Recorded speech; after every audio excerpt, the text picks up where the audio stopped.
The morning the city of Atlanta announced they were canceling a $25 million tech contract over unprofessional and discriminatory conduct caught on a hot mic.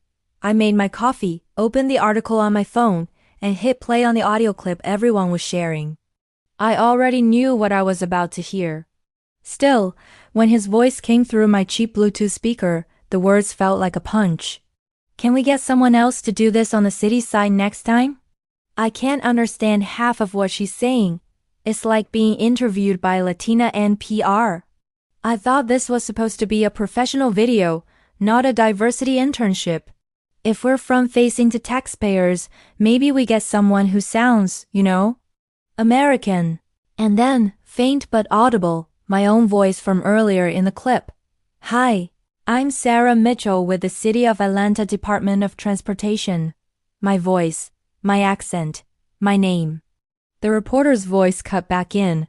Sources inside City Hall confirmed this hot mic moment, captured during a finalist interview session, led to the termination of negotiations with Cooper Intelligence Systems, an Alpharetta-based firm once favored for the $25 million smart traffic contract. I didn't flinch. I didn't wince. Because I already knew how that audio got there. I was the one who pulled it from our AV system. I was the one who wrote the memo. I was the one who walked it, step by step, through the exact policies he assumed nobody read. He thought I was just the diversity hire from communications with a cute little immigrant accent. He had no idea I'd helped draft some of the language in the city's anti-discrimination and vendor conduct guidelines. He also didn't realize Georgia is a one-party consent state for recordings. So yeah, he mocked my accent. I made sure the city of Atlanta heard it first. The internet hearing it after was just bonus damage. If you've ever had somebody mock your accent, your name, or where you're from, and then act shocked when it finally cost them something, this story is for you. Before I tell you how one hot mic moment turned into a lost $25 million contract and a public dragging, do me a favor. Tap that like button so the algorithm knows accents aren't punchlines, they're identities.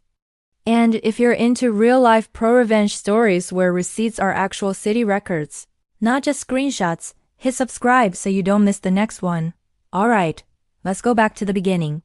My name is Sarah Mitchell. I'm 32, and I'm one of those people whose life sounds incredibly boring if you just glance at my LinkedIn. Communications Specialist, City of Atlanta Department of Transportation.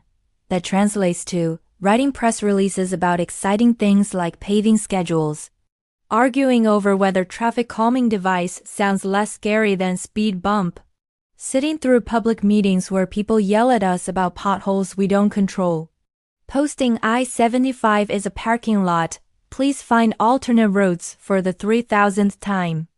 I live with my husband, Ethan Wright, in a small townhouse about 12 miles south of downtown Atlanta, close enough to see the city, far enough that rent doesn't eat my entire paycheck.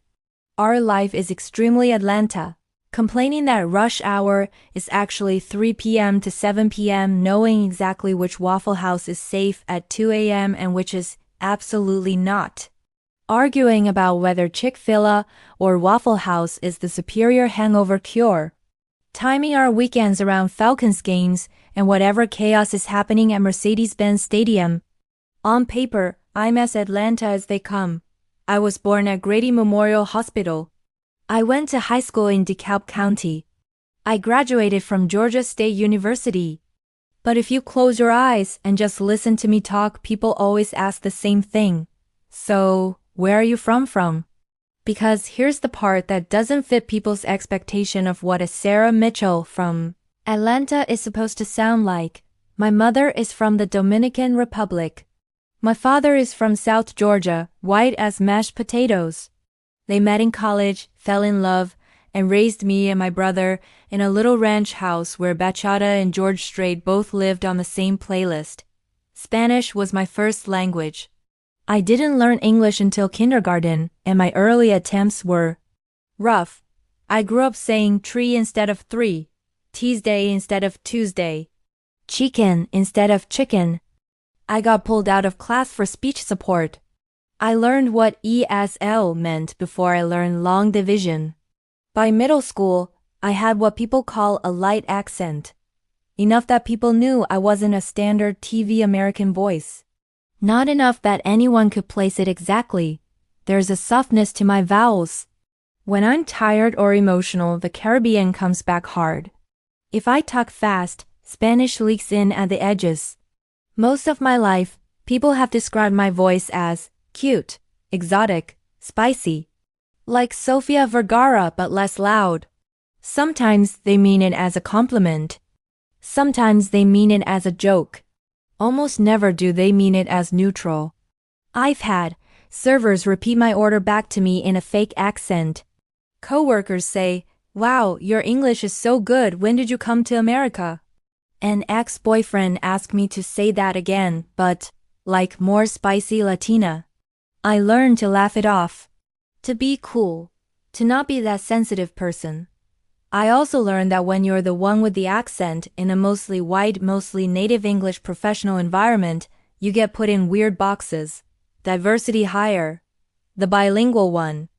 The one we put on the brochure so the city looks inclusive. Don't get me wrong, some of that is real representation. I'm proud of that part. But there's a line between being proud of who you are and being used as a prop. When this story started, I just crossed the line from grateful they hired me to confident I belong here. I'd helped write some of the language in our equity, diversity, and inclusion guidelines. I knew the vendors. I knew the policies. And I knew that the city of Atlanta, at least on paper, did not tolerate discrimination from employees or from outside companies. So when a tech CEO from Alpharetta decided my accent was hilarious, he picked the wrong brown girl with a city badge to make fun of. The big project, a $25 million smart traffic makeover. In late 2023, the city of Atlanta decided our traffic management system needed to leave the Stone Age. If you've ever driven through the downtown connector, that cursed marriage of I-75 and I-85, you know why. The current system was older than some of our junior engineers.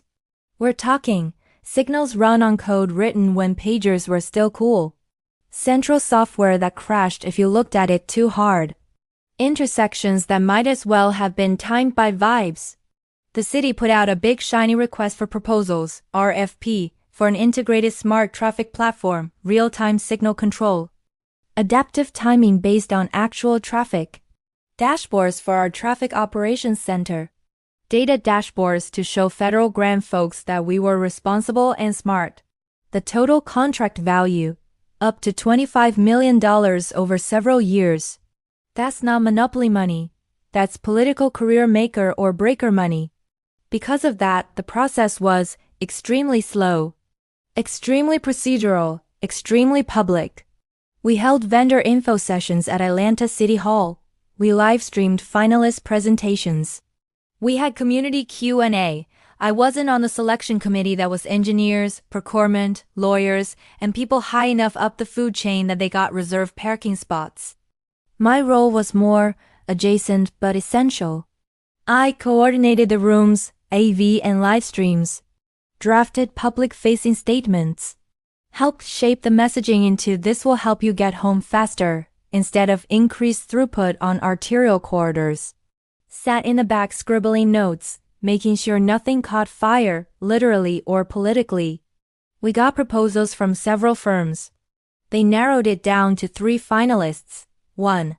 A massive national corporation with a name like Transglobal Mobility Systems. 2. Another big vendor already doing work in other parts of Georgia. 3. A mid-sized, local-ish company out of Alpharetta called Cooper Intelligent Systems, CIS. On paper, CIS looked good. Strong pilot results in a couple of mid-sized cities, modern-looking software, sleek marketing materials.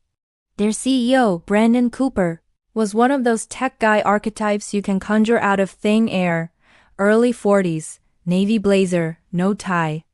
Expensive watch he kept adjusting like he wanted you to see it. Expensive haircut that tried really hard to look effortless. The first time I saw him was at a finalist demo in early January 2024. They set up in a large committee room at Atlanta City Hall, big screen at the front. Selection panel at the horseshoe table. Vendor team lined up like they were pitching on Shark Tank. Me and our AV guy, Tyler, in the back managing the live stream. Brendan shook hands with everyone at the table before the session started. He went. Firm handshake with the male city engineer. Pleasure to meet you, sir. Firm handshake with the procurement chief. Thanks for having us. Slight nod at the woman from the Office of Equity, Diversity and Inclusion. No handshake. Smile at me carrying a stack of agendas.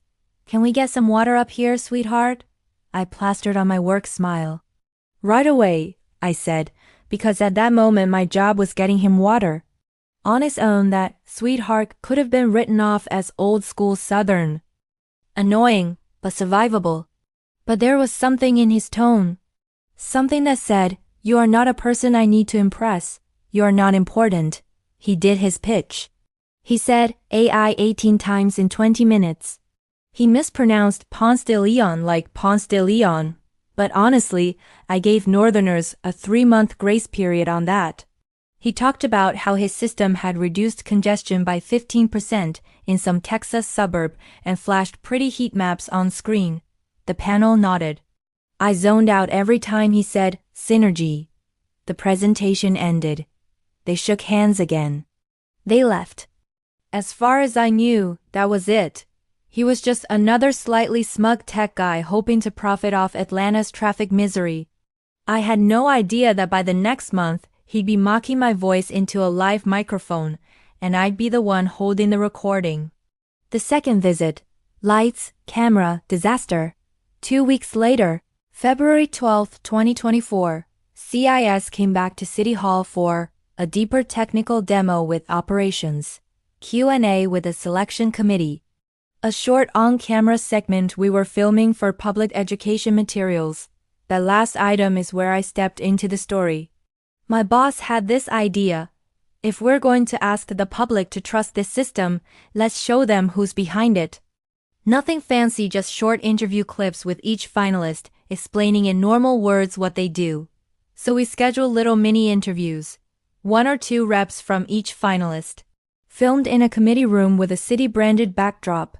Lavalier mics feeding into our AV system. Simple Q&A format. I'd be off camera asking questions, they answer. I'd done stuff like this before. It was routine. We set up that morning in a mid-sized committee room. City of Atlanta seal on the wall. 2 chairs in front of a backdrop. 2 softbox lights. Tyler at the AV station in the corner. Cameras rolling, audio running straight into our recording console. Brandon insisted on being the on-camera rep for CIS. Of course he did. Branding, he said with a grin when my boss suggested he bring an engineer along. We clipped a mic on him. We clipped one on me. I did the standard intro. Hi, I'm Sarah Mitchell with the City of Atlanta Department of Transportation. I'm here with Cooper Intelligent Systems to talk about how their proposed platform could improve your daily drive. We recorded a couple takes. I asked things like, how would your system help someone sitting in traffic on Moreland Avenue at 5 p.m.? What makes Atlanta a good fit for this technology? How does your system prioritize safety for pedestrians and cyclists? He answered with reheated talking points, real-time data, optimized signal timing, better outcomes for everyone. Nothing groundbreaking, nothing terrible. We did 3 takes of the intro, 2 of the questions. I flubbed a line once. He flubbed a line twice. Normal stuff. At the end of the final take, I said into my mic, okay, we're going to cut there. Thank you. I glanced at Tyler. He gave me a thumbs up. What most people don't know is that in our system, cut doesn't mean the recording is instantly deleted from history. The recorders keep running for a minute or 2. It's standard. You never want to accidentally cut off a usable take. So technically the mics were still live. I knew that. Tyler knew that. Brandon did not. He unhooked himself from the rehearsed professionalism and walked a few steps over to where his team was waiting by the door, a project manager, a sales guy, and a junior engineer. I was maybe 6 feet away, gathering my notes, my mic still clipped to my collar, my brain already half on the next interview we had scheduled. And then I heard him say it. It's like being interviewed by Latina NPR. Brandon's voice carried in that small room more than he realized. Can we get someone else to do this on the city side next time? He said quietly to his PM. I can't understand half of what she's saying. My spine snapped straight. The PM glanced in my direction. You mean Sarah? He murmured. Brandon snorted. Yeah, the accent thing is a lot, he said. It's like being interviewed by Latina NPR. The sales guy chuckled. Oh my God, he said. Stop, Brandon kept going. I thought this was supposed to be a professional video, not a diversity internship, he said. Who okayed her being the voice of this? This is taxpayer money, not a community college project. My face went hot. My ears started ringing. He wasn't whispering. He wasn't trying not to be heard. I was standing right there. The PM said, half under his breath, Careful, your mic's gonna pick that up. Brandon glanced at the mic on his lapel. They said it's off, he scoffed. Besides, what are they gonna do? They need us more than we need them. This whole thing is a box-checking exercise anyway. Look, we hired the brown girl to read the script. The sales guy snorted. In Atlanta, I'm surprised she didn't start with Hola mis amigos or something, he said. They laughed. My throat closed. I could feel my heart pounding in my neck, that weird pulsing pressure that comes when you're a second away from either crying or screaming. In the corner, Tyler looked at me with huge eyes, his hands hovering above the soundboard. He tapped the side of his headset and mouthed, Still recording. I stared back at him. I nodded once, slowly. I swallowed everything I wanted to say. I walked toward them, my face a perfectly neutral mask, my hands steady. We're all set, I said, voice even. Thank you for your time today, Mr. Cooper. The selection committee will be in touch. Brandon turned instantly back into Mr. Professional. He gave me that politician smile. Of course, he said. Great job today, Sarah. Great job today, I smiled. You too, I said. And then I walked out of the room before my composure fractured. Behind me, they started joking about lunch spots in Midtown. Behind me, the audio file kept rolling for a few more seconds, capturing footsteps, shuffling papers, rustling mics. Capturing them laughing when they thought nobody important was listening. The choice, delete, ignore, OR document. Tyler found me in the hallway a couple minutes later, his pale face giving away exactly how much he'd just heard. Sarah, he said quietly, you heard all that, right? Every word, I said. He shifted, guilt written all over him. You want me to trim it out? He asked. I mean, we usually cut after the final take anyway. I can just make it go away. I knew he meant well. He was asking, do you want to pretend this didn't happen? Do you want to protect yourself from the fallout? Do you want to not have to deal with this? I thought about it. I thought about all the other times people had commented on my voice. The 7th grade classmates who called me Telemundo under their breath. The college professor who asked what country I was visiting from. The coworker who once asked me to turn down the accent for a video. I thought about my mother, sitting at our kitchen table, practicing English phrases with a little notepad, talking to telemarketers just for the practice while people snickered at her. I thought about the vendor ethics language I'd helped write that said disrespectful, discriminatory conduct could be grounds for terminating a relationship. And I thought about this man standing in an Atlanta City Hall committee room on a city-issued microphone, calling me a diversity internship and complaining that I didn't sound American while his entire business model revolved around convincing this city to trust him. No, I said finally. Don't delete it. Tyler swallowed. Okay, he said. What? What do you want me to do with it? Save it like we always do, I said. Archive the master in the system. Then send me a copy of the unedited file, label it clearly, he nodded. For AV quality review, he said. Exactly, I said.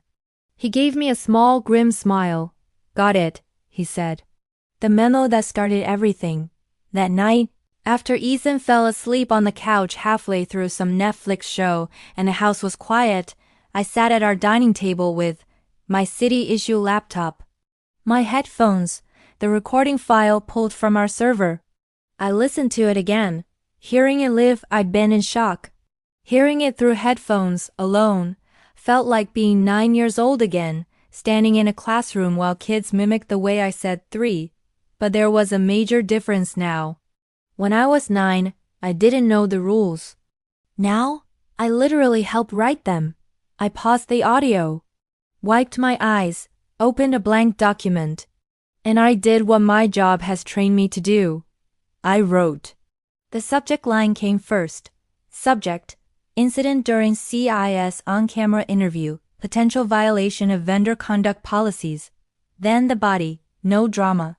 No adjectives, just facts. On February 12, 2024, during a recorded on-camera interview with representatives from Cooper Intelligence Systems, CIS, vendor personnel made comments that may constitute discriminatory and unprofessional conduct toward a city employee, myself, based on perceived accent, national origin. These comments were captured incidentally on the official recording as the lavalier microphones remained live immediately following the conclusion of the formal interview. At no point were the microphones secretly activated. The recording is part of our standard AV workflow for public meetings. I have attached a copy of the relevant audio excerpt, a verbatim transcript of the exchange, a copy of the applicable sections of the RFP and vendor ethics policy. I am requesting that this incident be reviewed for potential violation of vendor conduct rules and that any necessary steps be taken to ensure city staff are not subjected to discriminatory behavior by prospective vendors. I am available to provide additional context as needed.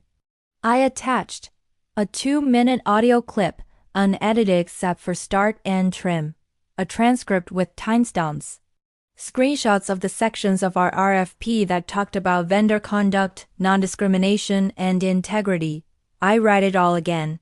I took a breath. Then I sent it to Chief Procurement Officer, City Attorney's Office, Office of Equity and Inclusion. CC, my boss. BCC, myself.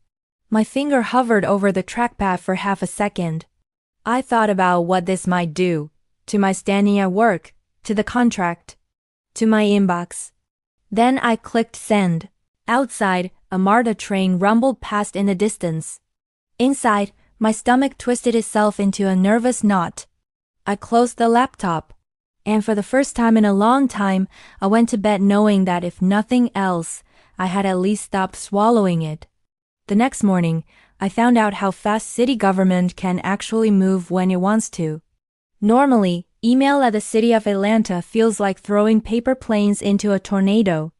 You send something, and maybe 3 days later, a reply lands in your inbox, crumpled and late. Not this time. By 9:12 a.m., I had an email from the Chief Procurement Officer. We received your memo. Thank you for documenting this. Are you available at 3 p.m. to discuss? A calendar invite from HR. Follow-up on vendor conduct concern, 3 p.m. room 4B. A quick Teams ping from my boss. Saw your memo. Proud of you for flagging this. Let's talk before 3. My hands shook a little as I clicked around. I didn't regret sending the memo, but reality was catching up. This wasn't just me venting in a group chat.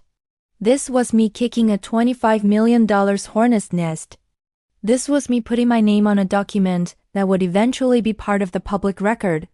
Around lunchtime, my boss popped her head into my office small room, one window, view of the side of another building.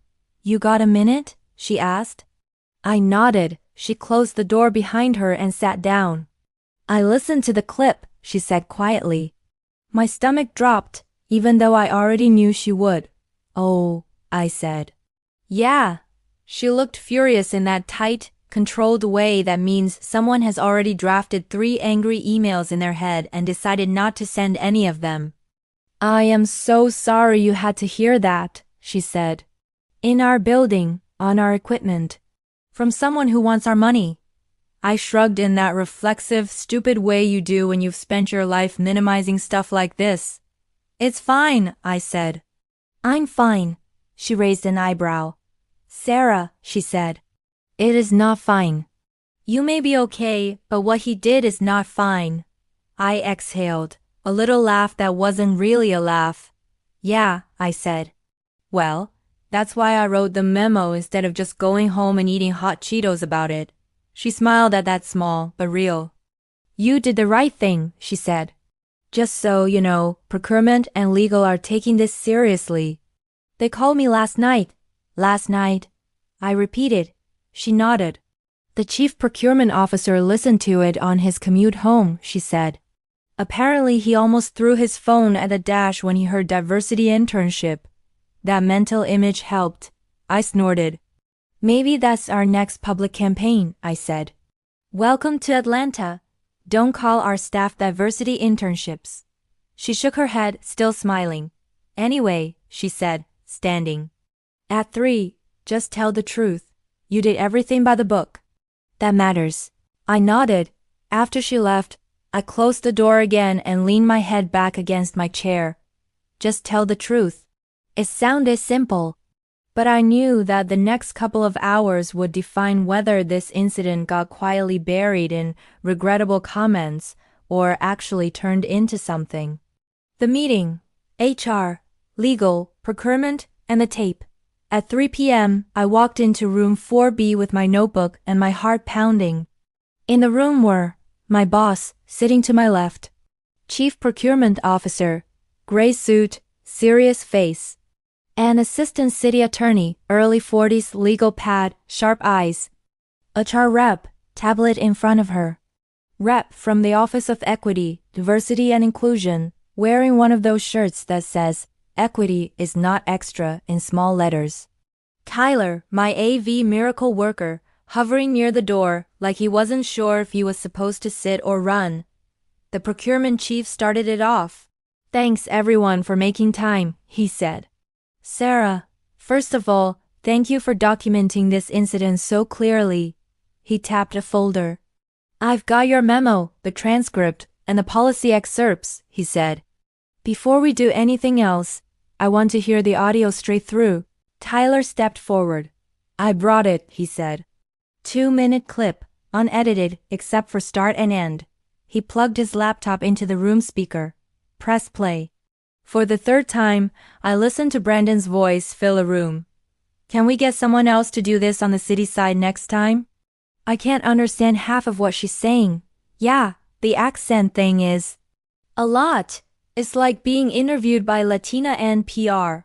I thought this was supposed to be a professional video, not a diversity internship. Who okayed her being the voice of this? This is taxpayer money, not a community college project.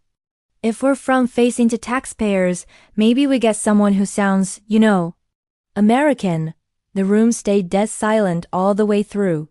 Hearing it in that fluorescent-lit official city conference room hit different. It wasn't just some guy being an asshole anymore, it was evidence. When the clip ended, there was a long pause. The equity rep finally broke it. Well, she said quietly, that's not subtle. HR exhaled slowly. Just to clarify, she said to Tyler, this was caught as part of the standard recording. Yes, ma'am, he said. The mics were never turned off. We always let them roll a couple minutes after the last take. It's in our workflow document. The vendor was told at the start we were recording. The city attorney nodded. From a legal standpoint, she said, this is not a secret recording. It's a standard process, and Georgia is a one-party consent state anyway. We're on solid ground. The procurement chief turned to me. Sarah, he said, voice gentler. Can you walk us through what happened from your point of view? I took a breath. I told them how we set up the interview, how I gave the standard we're recording announcement, how we did the takes, how I said we're going to cut there, how I was still 6 feet away when he started talking, how he said diversity internship and sounds American and brown girl while I was still in the room. I finished with, I didn't say anything right then, I admitted. I froze. But when Tyler told me it was still recording, I realized. If I walked away and pretended it didn't happen, I'd be letting a vendor treat city staff like they're expendable props. The equity rep nodded slowly. Thank you, she said. Have you experienced anything like this from them before? Not explicitly, I said. He's been condescending. Calls me sweetheart, that kind of thing. But this is the first time he's been that direct about my accent. The procurement chief flipped through the printed RFP. We included standard ethics and non-discrimination language, he said, reading. Respondents must demonstrate integrity and respect towards city staff and residents. Discriminatory conduct may be grounds for disqualification. He glanced at the city attorney. Does this qualify? He asked. She tapped her pen against her notebook. In my opinion, she said. Yes, this is pretty blatant bias based on perceived national origin. It directly targets a city employee in the performance of her duties. If we ignore it, we're not just hypocritical, we're exposed, especially with federal money involved. HR shifted in her seat. If an internal employee said this about a colleague on a hot mic, she said, we'd be talking about serious discipline. Possibly termination. Exactly, I said quietly. I don't want us holding vendors to lower standards than we hold our own people. The procurement chief nodded. Okay, he said. Here's what we're going to do. 1. We'll formally document this as part of the selection process. 2. We'll inform the selection committee and play the audio for them. 3. We'll notify CIS in writing, provide them an opportunity to respond, and let them know this may impact their status. 4. Legal will advise whether disqualification is appropriate under the RFP. He looked at me again. You've done everything we asked staff to do when something like this happens, he said. You reported it, documented it, and didn't escalate it in the press or online. That matters, the equity rep added. We also need to make sure you're supported, she said. If you want, we can anonymize you in any documentation as city employee. I thought about that.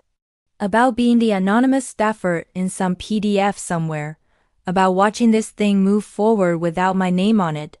No, I said. Use my name internally. If this goes into the record, I wanted to show that someone actually spoke up. She smiled at me, eyes a little softer. Okay then, she said. Let's hold them accountable. We adjourned with promises of follow-up and next steps. As I walked out, the city attorney caught up to me in the hall. Hey, she said. Just so you know, if they try anything, retaliation, legal threats, whatever, loop us in immediately. You're not on your own in this. I nodded, throat tight. Thank you, I said. As I walked back to my office, past the mural of Atlanta's skyline in the lobby, I felt something shift. For once, I wasn't just the person writing the press release about accountability. I was the person demanding it. The vendor fights back badly. City processes are rarely fast, but word travels. Within a few days, I heard through the grapevine that the selection committee had listened to the audio. Some members were furious, some were uncomfortable, a few played devil's advocate.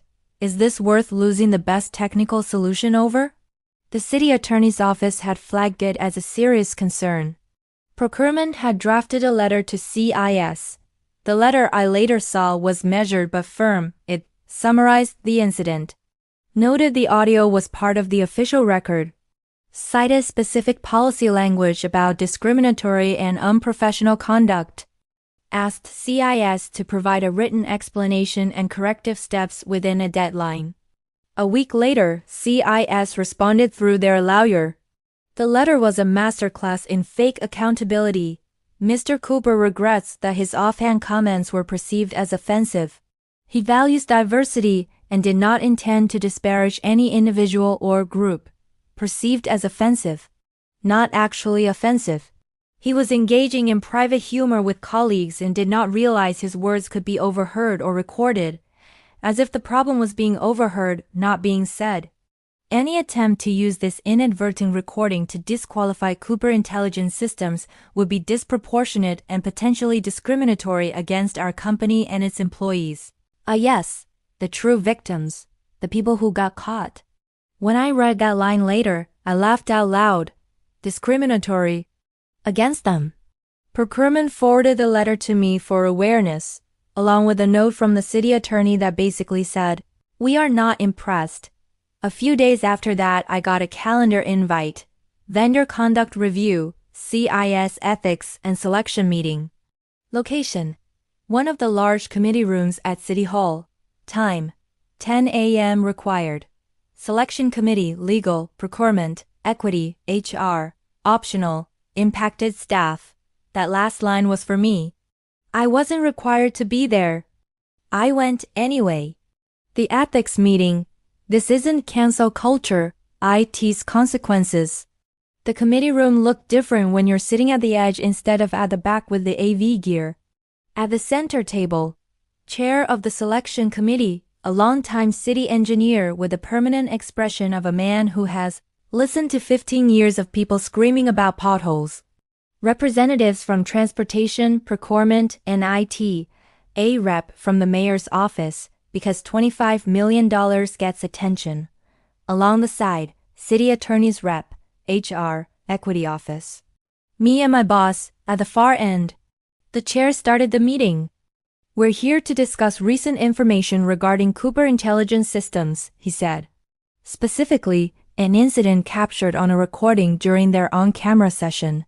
"We're going to listen to that clip, review policy, hear from staff, and then decide how, if at all, this affects their status as a finalist." They played the audio. Even though I'd heard it several times now, my stomach still clenched at Latina NPR and diversity internship. When it ended, the room was silent for 2 beats. Then the chair sighed. "Well," he said, "that's not great. Understatement of the year." The equity rep spoke first. "Just to ground this in reality," she said, "what you're hearing is a vendor on our premises, using our equipment, mocking a staff member's accent and national origin, calling her a diversity hire, and questioning her belonging in front of her colleagues." She looked around the room. "This isn't a one-off bad joke," she said. "It tells you something about how he sees our people and our values." The city attorney nodded. "From a legal standpoint," she said, "we have clear language in the RFP and vendor policies that says we may disqualify a vendor whose conduct demonstrates lack of integrity or discriminatory practices. If we award them this contract despite having this on record, we're potentially undermining our own rules and exposing ourselves to challenges from other bidders or civil rights complaints." One of the committee members, a traffic engineer, frowned. "Technically speaking," he said, "their solution was one of the stronger ones we reviewed. Are we prepared to pick an inferior system because of one guy's mouth?" I could feel my jaw tighten. The equity rep answered before I could. "We're not talking about someone being rude once," she said. "We're talking about a leadership-level person who thought it was okay to say out loud that a city employee doesn't sound American enough to be on camera. If we overlook that for convenience, what message does that send to our staff? And to the public when they inevitably find out?" Another member, from procurement, added, "We also have to consider future interactions," he said. "These aren't one-and-done relationships.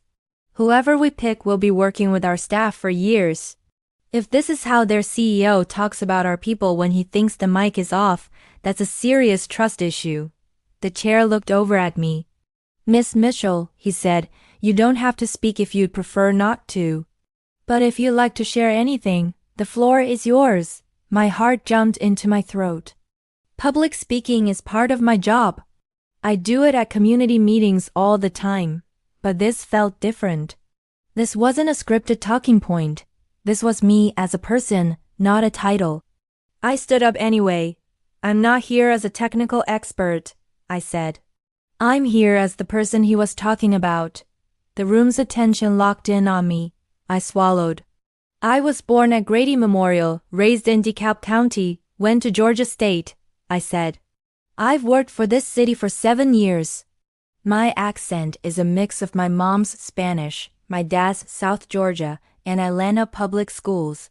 A small ripple of smiles at that. I've heard people make comments my whole life, I continued. Sometimes it's jokes, sometimes it's curiosity. I've let most of it go, you pick your battles. I looked around the table. But this isn't a random dude at a bar, I said. This is someone who wants tens of millions of dollars in public funds. Someone who would be representing us in front of federal partners and residents. Someone who, in one unguarded moment, made it really clear he thinks staff like me are just diversity props that make the city look good while the real professionals talk. I let that sit for a second. If he feels this comfortable saying that in a city hall room with a mic on his shirt, I said, what do you think he says in rooms where there's no recording? About our staff? About our residents? About our neighborhoods? I took a breath. I can live with people not liking my accent, I said. I cannot live with us pretending it doesn't matter when we decide who gets our contracts. I sat down. My hands were shaking, but my voice hadn't. The chair nodded once, slowly. Thank you, Miss Mitchell, he said. The city attorney added, for the record, she said, CIS was informed of the recording, given a chance to respond, and their statement has been provided to you. You've all read it. One of the committee members rolled his eyes. Yeah, he said. I'm sorry you were offended. Not exactly inspiring. The chair sighed. All right, he said. We're going to go into closed session to deliberate. Staff, thank you. We all shuffled out. I paced outside in the hallway, staring at the seal on the carpet, pretending to read emails. My boss nudged me. You did good, she said. I rambled, I muttered. You told the truth, she said. That's all they needed from you. 25 minutes later, the door opened. The chair stepped out, followed by the others. He caught my eye as he passed. The committee has decided to remove CIS from consideration, he said simply. Official notice will go out this afternoon. I swallowed. Thank you for taking it seriously, I said. He shook his head. Thank you for speaking up, he replied. And just like that, Cooper Intelligence Systems went from strong contender to formally disqualified, all because a man who thought my voice made me less American forgot his mic was on. He goes public, IT goes viral. If the story had ended there, it still would have been satisfying. Vendor makes racist comments, gives vendor loses major contract, gives vendor learns actions have consequences. But Brandon wasn't done, because narcissists rarely are. The pity tour. About a week after CIS was officially removed, the decision made its way through the professional grapevine. Other vendors noticed they disappeared from the shortlist. Engineers heard whispers. A couple journalists who cover City Hall caught wind that something happened with the traffic contract. One of them, a reporter for a local business site, reached out to CIS for comment. Instead of taking the L quietly, Brandon did what a certain type of man always does when consequences show up. He framed himself as a victim. An article appeared with a headline like, Tech firm claims political correctness cost them Atlanta traffic contract. In it, Brandon was quoted saying things like, we were told we were the most technically qualified vendor, but we were punished because of a private joke taken out of context. This is cancel culture run amok. My comments were never meant for public consumption. A city employee with a strong accent took offense and used it against us. There it was. City employee with a strong accent. He didn't name me. He didn't have to. Everyone inside already knew who he meant. The thing about going public, though, when you drag the story into the light, other people get to ask questions. Like, if this was about political correctness, what did you actually say? Two bigger outlets took notice. A regional newspaper with a solid investigative desk. A local TV news station that loves a good City Hall scandal package. Both filed open records requests with the city of Atlanta. They asked for audio recordings related to the CIS finalist session, memos and emails mentioning vendor conduct, meeting notes and decisions involving vendor disqualification. Georgia's open records law is pretty robust. There are exceptions, but in general, if it's part of city business and not explicitly confidential, it's public. The city attorney's office debated how much to release, but the audio, it was part of the official record. There was no ongoing litigation. There was no good legal reason to hide it. So they released it. The newspaper reporter reached out to me for comment. "Hi Sarah," she wrote. "We received audio from an ethics review involving Cooper Intelligence Systems. Your name appears in the documents. Would you be willing to speak on the record about what happened, or would you prefer to decline comment?" I showed the email to the city attorney. "It's your choice," she said. "You're not obligated to talk. If you do, just stick to your experience and what's already public." I thought about staying silent, about disappearing into the background and letting the city spokesperson give some bland statement like, "We take vendor conduct seriously and followed our policies." But then I remembered Brandon's quote about the city employee with a strong accent. He'd already dragged my identity into the narrative, even if he hadn't used my name. If there was going to be a voice attached to that description, I wanted it to be mine, not his. So I agreed to a phone interview. I told the reporter, yes, I'd heard the comments in the room. Yes, the recording came from our standard process. Yes, I'd filed a formal memo, not a social media post. No, this wasn't about her feelings, it was about vendor conduct and policy. She asked, "What would you say to people who think this is overreaction, that it was just a joke?" I thought for a second. Then I said, "I grew up being told my accent was wrong. I did speech therapy, I worked hard to sound neutral. At some point I realized there are people who will always hear me as foreign, no matter where I was born or what my passport says. The issue here isn't that he doesn't like my voice. He's allowed to have preferences. The issue is that he mocked a city employee's accent and national origin while trying to get a multi-million-dollar contract from that city. The contract wasn't canceled because I'm sensitive. It was canceled because he violated our rules and exposed his attitude toward the people he'd be working with." She went quiet for a beat. Then she said, "That's going in word for word." The article came out 2 days later. The TV station quickly followed with their own segment. Their headline, "Hot Mic Racism?" Tech CEO's comments cost his firm a $25 million city contract. They played the audio uncut except for one bleeped word. Hearing my own intro followed by his sneering voice on TV was surreal. "Hi, I'm Sarah Mitchell with the City of Atlanta Department of Transportation. Can we get someone else to do this on the city side next time? I can't understand half of what she's saying." They blurred my face in B-roll and used only my first name at my request. But the story was out. And the internet is very good at what it does when someone hands it a clean villain. The internet does its thing. A clip of the audio with captions hit X Twitter first. Someone posted, "Guy trying to win a $25 million contract from Atlanta forgets his mic is still on and goes full racist about a city employee's accent." Guess who lost the contract? It showed on-screen captions of Brandon's voice. The words Latina NPR and diversity internship highlighted. A big red icon in the corner, it started getting shared. On TikTok, a popular Atlanta creator stitched the TV segment. She played the audio, then stared into the camera for a long second. "This," she said, "is what polite racism sounds like in professional spaces." She broke it down. How calling someone a diversity hire is code for "you don't deserve to be here." How mocking accents is a way to gatekeep Americanness. How men like Brandon act shocked when their jokes have consequences. People in the comments chimed in with their own stories. My manager calls me call center voice behind my back. I had a professor tell me to lose the farm accent if I wanted a real career. This hit way too close to home. CIS's Google reviews started tanking.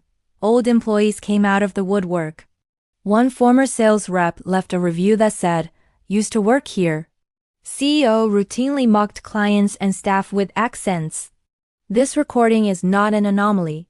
It's Tuesday. Brandon tried damage control. He posted a long statement on LinkedIn. I've reflected deeply on my words and how they impacted others. I take full responsibility for my poor choice of language. It almost sounded decent until the second half.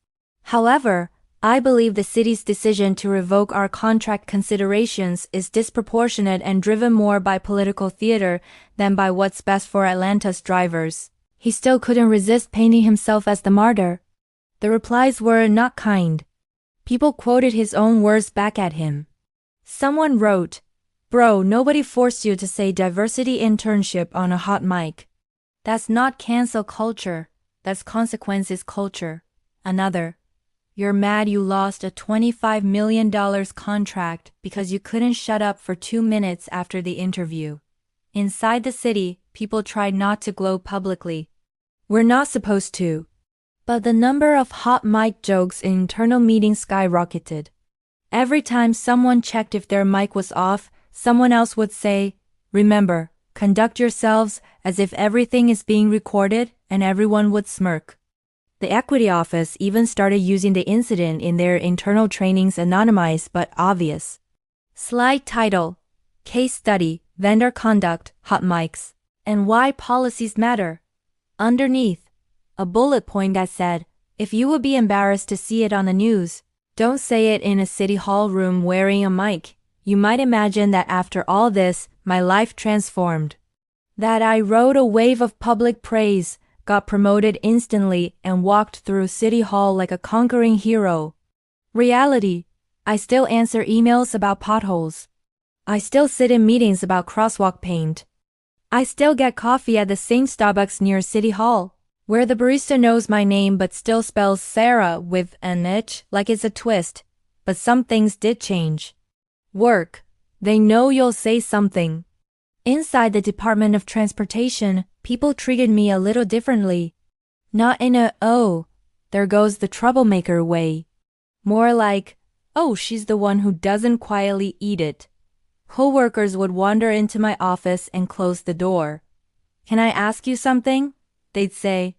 "You know, about speaking up." A younger GIS analyst told me about a consultant who kept calling her sweetheart in emails. A maintenance guy told me about a vendor who made a comment about those people when talking about a neighborhood that happened to be mostly black. They weren't ready to file memos, but they wanted to know what their options were. I started sending more people to HR in equity, sometimes just for advice, sometimes with actual complaints. Therapist me would say, "The incident made me realize I'd turned my conflict avoidance up too high for too long." Work me would say, "I realized my value to the city wasn't just writing nice sentences. It was being someone who would actually invoke the policies we brag about." Publicly, the city tightened things up. Future RFPs that involved community-facing work started including clearer vendor conduct clauses, a specific mention that discriminatory remarks toward staff or residents could be grounds for disqualification, mandatory code of conduct acknowledgments for vendor reps attending on-site meetings. We also added a slide to our vendor orientations before finalist interviews. Please remember that all sessions may be recorded for public record. Conduct yourselves as if everything you say may become public. Because it might. That slide always gets a nervous chuckle. We leave it in. Personal, therapy, identity, and making peace with Latina NPR. The weirdest part of the whole thing wasn't the anger. That was familiar. I've been angry about this kind of stuff my whole life. What surprised me was the grief. After things calmed down, I found myself unexpectedly crying at random. In the car when a Spanish song came on. In the grocery store hearing a mom gently correcting her kids' English. In bed, thinking about my own mother at kitchen tables, practicing words under her breath. I realized the hot mic incident didn't just piss me off. It ripped open years of internalized shame I layered wallpaper over. So I found a therapist. In our second session, she asked, "When you hear his words again in your head, Latina NPR, diversity internship, what part of you hurts the most?" I thought about it. "It's like he's confirming my worst fear," I said. That no matter what my job title is, or how many press releases I write, or how long I've lived here, some people will always see me as an accent first and a professional second. That I'm ornamental, that I'm a checkbox. She nodded. If your younger cousin came to you, she said, and told you someone said that to her, what would you say? I didn't hesitate. I'd tell her she has every right to be hurt, I said, and that her voice isn't the problem. The other person is. She gave me a look that therapists must practice in the mirror. So, she said, why is it different when it's you? It wasn't a magic fix. But slowly, I stopped directing all the anger inward. I started owning my voice again. At community meetings, I stopped trying to flatten my vowels. When someone commented, I love your accent, where are you from? I started saying, Atlanta, and then letting them sit in the awkward pause. When I recorded voiceovers for explicable videos, I stopped doing the fake Midwestern broadcaster voice and just talked. One day, months after everything, I was on the phone with a resident who called to ask why their street was closed for resurfacing. We talked through it. At the end, she said, you sound like my granddaughter, she said. She thinks her accent is ugly.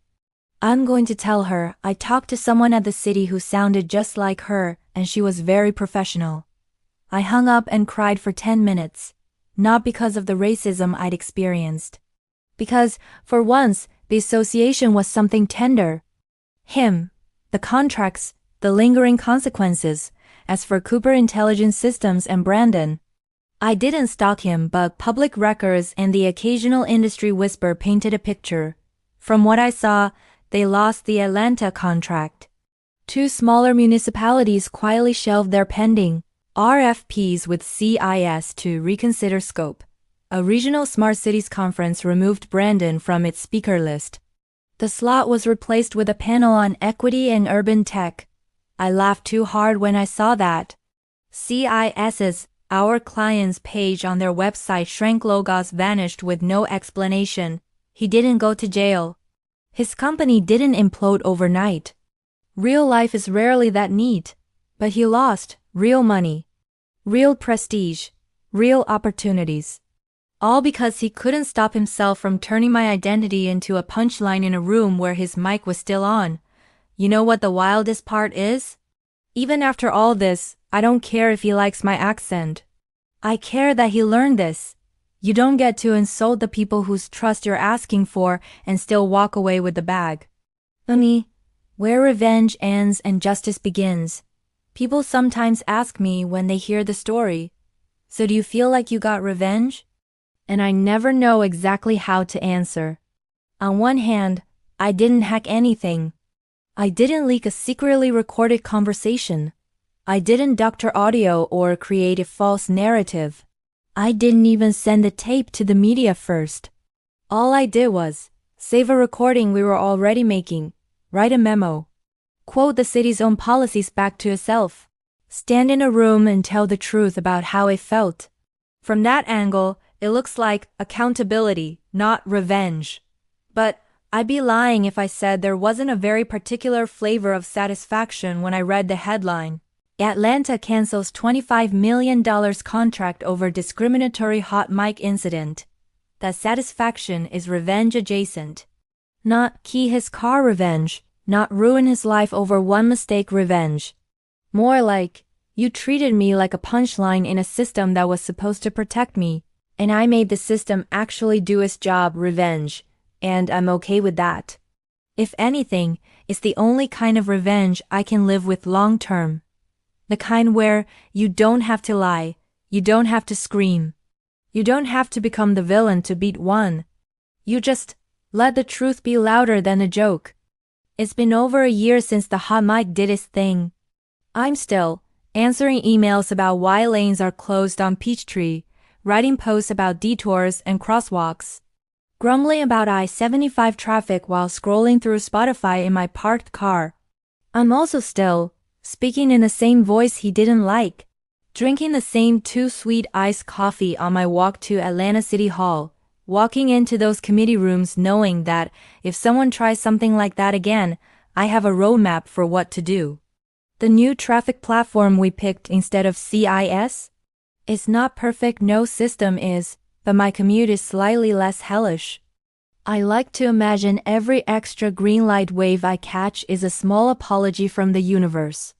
Sometimes, when I'm in one of those committee rooms, and I clip on a lapel mic, I think, if someone's listening back one day, what story will this recording tell about me?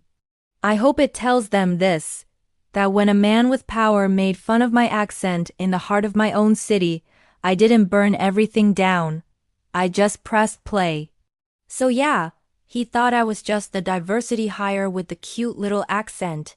Turns out I was the one who knew exactly where the recordings are stored and what the vendor code of conduct actually says. If you stuck around to the end, thank you for listening to my very Atlanta, very petty but legal pro-revenge. If someone has ever mocked your accent or identity and gotten away with it, hit that like button so the algorithm knows this one hit home. Drop your own workplace horror stories or hot mic moments you wish you'd recorded down in the comments. I read them while I'm stuck on I-75, and don't forget to subscribe for more long-form revenge stories where the bad guys don't just get called out. They get priced out of the contract.